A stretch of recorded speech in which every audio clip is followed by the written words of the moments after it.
What was rumored to happen for many weeks, possibly months, has finally happened.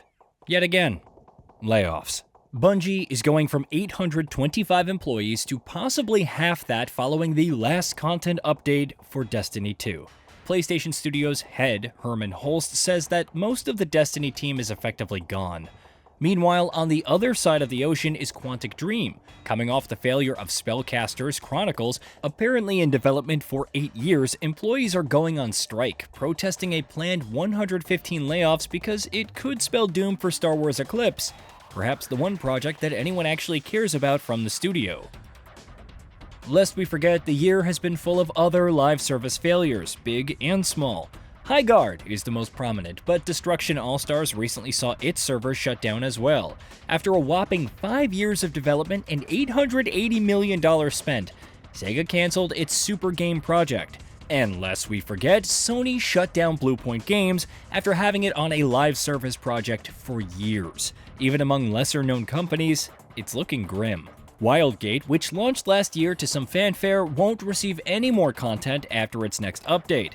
But don't worry everyone, amid all these high-profile failures and money sinks, Hideaki Nishino, fearless president of Sony Interactive Entertainment, told Famitsu about plans to revitalize the market via first and third-party content. The answer?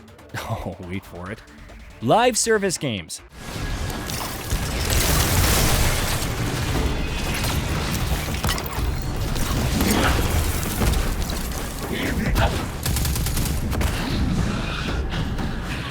The company is focusing on new releases, but also considering what we can do with older titles in the medium to long term.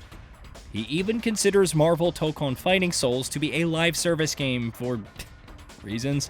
When asked if PlayStation truly wants to pursue the model, because who could believe it after so many project cancellations and studio closures, Nishino said, "With live service games, it's important to continuously provide something. The genre itself is relatively new, and I think many people are trying various things, so we also want to continue to take on challenges within that context." Yeah, that's right, the genre which grew to prominence with Destiny, Fortnite, and whatnot, which has seen more failures than hits in the past decade, is still relatively new, and PlayStation could do nothing to actually overcome these challenges. So if you thought Jim Ryan's departure would mean that the company suddenly pivots its business strategy, well, maybe think again.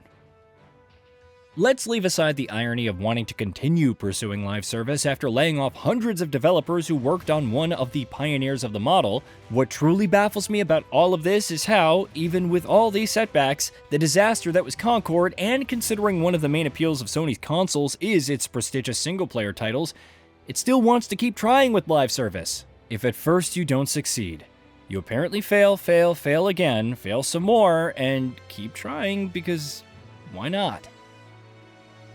We've already gone over the marathon situation. On Steam, at least, it's now at its second straight day under 10,000 peak concurrent players, so not quite at Highguard's level just yet, but lest we forget, even after its upcoming layoffs, Bungie is still a pretty big team. Destiny 2 was considered to be in big trouble when it hit those same numbers, and I'd be shocked if Marathon somehow got a pass. Then there's Fair Games, or Break-In, or whatever PlayStation thinks it should be called, which we've seen neither hide nor hair of in over 3 years. There hasn't even been any gameplay. Rumors claim it has an extraction shooter mode, but we don't even know what the standard gameplay formula is. And no, playtests following the former were not positive. Not that anyone could expect them to be at this point. The only thing that's left is Horizon Hunter's Gathering. I like the series and the gameplay doesn't look too shabby, but after reports about how this is what most of Guerrilla Games is on for the time being and that the third Horizon game is years away, just feels like a repeat of The Last of Us Online, and Anthem, and Suicide Squad Kill the Justice League, and Redfall, even if those aspirations were allegedly scaled back before its disastrous launch. That is, putting developers who specialize in single-player titles on these live service ships which ultimately go nowhere. The hilariously tragic part of all of this is that the model itself doesn't always lend itself to failure. Look at Grinding Gear Games' Path of Exile 1 and 2. It's able to provide consistent content updates for both games, after an awkward transitory period, but still, and now cycles back and forth between leagues. You could argue that it's an action RPG that doesn't have the same budget and scale as the other AAA endeavors, and you might be right. But the goal is retention and providing consistent quality content. Sometimes the developer doesn't always get it right and is forced to eat crow over some really bad decisions. And yet, it continues to push forward thanks to cultivating a hardcore community for better or worse. It feels like bigger companies like PlayStation and yes, even Xbox want the same thing, but greenlit projects just to chase trends?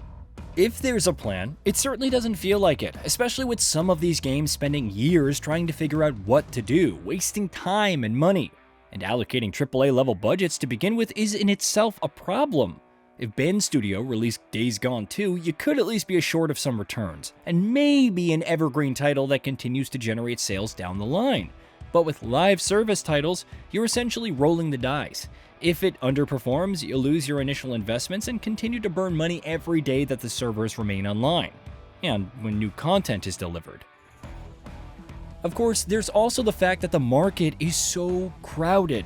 The live service model is far from new. It feels like every other live service game is because their shelf life is so short, and yet publishers continuously gamble for a chance at a hit and that sweet long-term revenue.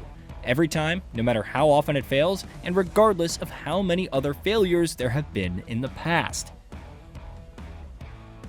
It isn't realistic to expect anything else at this point because as long as someone is making money in the live service space, there will always be others who want a piece of the pie. No one can really say how Xbox will fare with its single-player offerings, especially given its baffling exclusive strategies and lackluster console market share, but at least for Sony, the focus on single-player titles should become more prominent. If games like Astro Bot, which reportedly reached 4.3 million sales since launching in September of 2024, prove anything, it's that even smaller-scale linear projects have a place. PlayStation doesn't always have to invest in these massive titles that require budgets in the hundreds of millions. Besides its own IP, there is room for more variety. Even if they underwhelm in the short term, like Saros apparently has, you don't need to worry about continuing to pay for their upkeep and eventually shutting them down. Maybe it's trying something different with games like MARVEL Tōkon and Horizon Hunter's Gathering. As long as it expects big returns, then even efforts like these won't be the right fit, and I'm extremely doubtful that there's any room for the latter. I can respect smaller developers who try to reach for the next viral hit by going into live service, even if they miss the mark.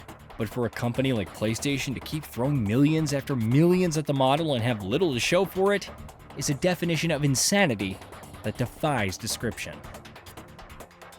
Hey, did you know that we at GamingBolt upload new videos every day? Stick around, drop a like, subscribe, and hit that bell. And let us know what kind of content you'd like to see in the future with a comment below.